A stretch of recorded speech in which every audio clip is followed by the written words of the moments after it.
Assalamualaikum warahmatullahi wabarakatuh. Perkenalkan, nama saya Muhammad Nana Fita Kinara, nomor induk mahasiswa 181410166. Di sini saya akan menjawab 4 pertanyaan untuk melengkapi UTS mata kuliah Pasar Modal Syariah.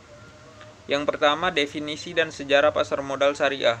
Definisi pasar modal sesuai dengan Undang-Undang Nomor 8 Tahun 1995 tentang pasar modal atau yang disingkat UU PM adalah kegiatan yang bersangkutan dengan penawaran umum dan perdagangan efek, perusahaan publik yang berkaitan dengan efek yang diterbitkannya, serta lembaga dan profesi yang berkaitan dengan efek.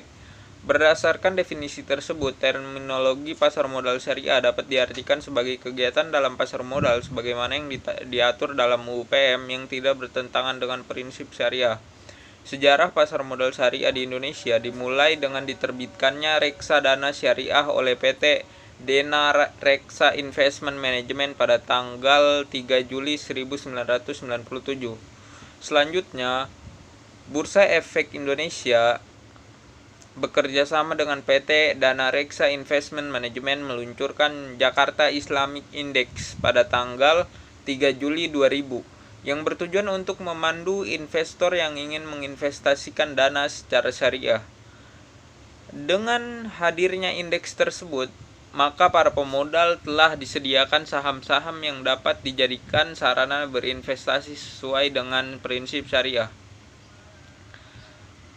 Pada tanggal 18 April 2001, untuk pertama kalinya Dewan Syariah Nasional Majelis Ulama Indonesia atau yang disingkat DSN MUI mengeluarkan fatwa yang berkaitan langsung dengan pasar modal, yaitu Fatwa Nomor 20 DSN MUI yang keempat 2001 tentang pedoman pelaksanaan investasi untuk reksadana syariah. Selanjutnya, instrumen investasi syariah di pasar modal terus bertambah dengan kehadirannya obligasi syariah PT Indosat Tbk pada awal September 2002. Instrumen ini merupakan obligasi syariah pertama dan akad yang digunakan adalah akad mudharabah. Sejarah pasar modal syariah juga dapat ditelusuri dari perkembangan institusional yang terlibat pada pengaturan pasar modal syariah tersebut. Perkembangan tersebut dimulai dari MOU antara BPAM dan DSN MUI pada tanggal 14 Maret 2003. MOU menunjukkan adanya kesepahaman antara BPAM dan DSN MUI untuk mengembangkan pasar modal berbasis syariah di Indonesia.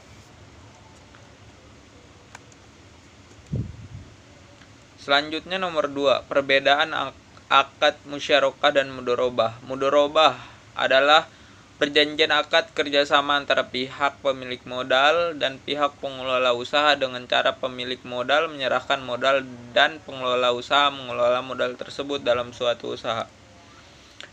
Sedangkan musyarakah adalah perjanjian akad kerjasama antara dua pihak atau lebih dengan cara menyertakan modal baik dalam bentuk uang maupun bentuk aset lainnya untuk melakukan suatu usaha. Kaidah fikih muamalah yang digunakan dalam pasar modal syariah, yang pertama, pada dasarnya segala bentuk muamalah adalah mubah. Yang kedua, muamalah dilakukan atas dasar sukarela tanpa mengandung unsur-unsur paksaan sebagaimana dijelaskan dalam Quran surat An-Nisa ayat 29, yang artinya, wahai orang-orang yang beriman, janganlah kamu saling memakan harta sesamamu dengan jalan yang batil, kecuali dengan jalan perniagaan yang berlaku dengan suka sama suka di antara kamu. Dan janganlah kamu membunuh diri kamu sekalian, sesungguhnya Allah Maha Penyayang kepadamu.